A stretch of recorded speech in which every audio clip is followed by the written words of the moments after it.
legal for Boris Johnson to suspend Parliament for 5 weeks before Brexit. That's what Britain's Supreme Court will decide this week. The wider political issues. The Brexiteering Prime Minister asked the Queen to prorogue the House from last week to October 14th.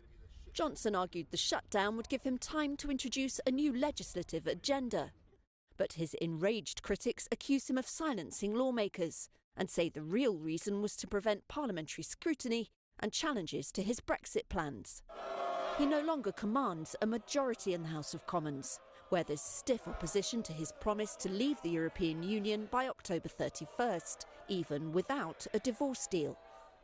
Scotland's highest court ruled last week that the closure was unlawful, but the week before the High Court of England and Wales ruled the opposite.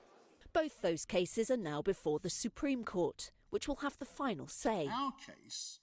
Since Johnson took the top job in July, Britain's Brexit crisis has gone into overdrive. So what happens next if the court rules against him? Anti-Brexit campaigners and lawmakers say Parliament should be recalled immediately in that case. And if judges decide he misled the Queen, then he should resign.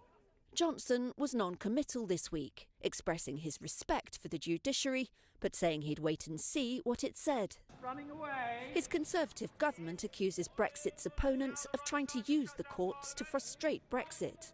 The Supreme Court has ruled against the government before on Brexit, when it ruled Parliament would have to approve the start of official talks with Brussels. That case was led by Remain campaigner Gina Miller, who is among those challenging the government this time round, along with former Conservative Prime Minister John Major.